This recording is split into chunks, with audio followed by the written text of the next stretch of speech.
What exactly are they asking for in these negotiations? Well, a whole bunch of things that don't make a lot of sense. They don't want our immigrations and customs enforcement agents, federal law enforcement, Katie, to wear masks, right? The criminals can wear masks, but these guys have to expose themselves and put their themselves, their person, and their families at risk. Because you got these people doxing them everywhere, outing who they are and where they live.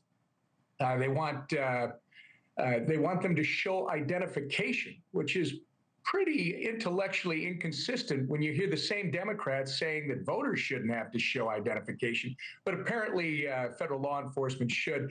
And then there's a couple of phony ones. There's one that requires body cameras for all federal law enforcement. Katie, that's already in the bill that was passed in a bipartisan fashion out of the House. It was an agreement, a reform that was agreed to by both Republicans and Democrats in the House, and that's the bill that sits over in the Senate that they weren't able to pass last week. The last one, which is the most absurd, is this thing about judicial warrants.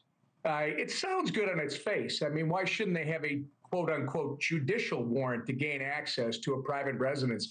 What you don't understand, or what they fail to make clear, is that administrative warrants are all that is necessary, and that the subject of that administrative warrant has had full 100% due process before the warrant has ever been issued for their apprehension and deportation. So these are a bunch of phony requests and others that, frankly, have already been agreed to. But the White House came out today and said that the negotiations with Democrats to reopen the government, as you just pointed out, to get TSA, FEMA paid, is coming at a snail's pace. So do you have any predictions at all about how long this partial shutdown is going to go on, especially as Democrats continue to use this as a political talking point ahead of the midterm elections?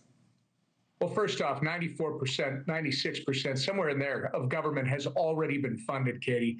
So this isn't like the shutdown, the 43-day shutdown that they put America through back last fall. This literally is one agency, but it's an incredibly important agency. The Border Patrol, TSA, Coast Guard, disaster relief, all of these are incredibly important to the safety and security of the American people. How long do I think it'll last? Two things. One, probably through the president's State of the Union address. And two, as soon as they start to realize the minority follower, I won't even call him the leader in the House, Hakeem Jeffries, and then Chuck Schumer in the Senate, as soon as they realize that this is not having the desired effect with the American people, as soon as they realize they're talking to a very slim slice of America, which is this Marxist base that has taken over their party, I think then they will, there'll be a little bit more urgency for them to get to the table and get this thing done. I got to go back. You say that they only want some criminals picked up. And it's such a political move when you say, well, I think we want the worst of the worst, but not all criminals. So once again, the Democrats' own language, Katie, is telling you they support criminals. They support criminals over the American citizens. It doesn't matter what your crime is. If you come to this country and you chase your American dream, one, you should come legally, and two, if you're breaking the law and you're here illegally, I mean, you broke the law coming here illegally. If you break the law beyond that, I don't care what it is. You should be gone. Before you go, I want to get your response to this and your predictions for the future. White House Chief of Staff Susie Wiles was on Capitol Hill today at the Capitol Hill Club with a number of cabinet members and top Republican strategists to talk about how to sell President Trump's agenda in the midterm elections. You, of course, were key in passing the big, beautiful bill last summer. The margins in the House were narrow then. They're even more narrow. They're narrower now.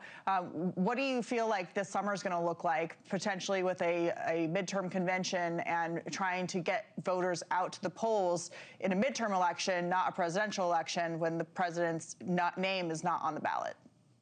Well, everybody should relax. First off, the shot clock doesn't start running until next summer. Second, remember, elections are emotional events. Americans, the voters, will suddenly become engaged towards the end of next summer, early next fall. Usually it's right after Labor Day, Katie, the people that aren't wearing their partisan Republican jersey or their partisan Marxist, I guess, AKA Democrat jersey. They'll wake up as a group after Labor Day, and they'll start thinking about who do they want to vote for. Thank you for watching. Subscribe below and download our NewsNation app right now on your phone, and you will get fact-based, unbiased news for all Americans.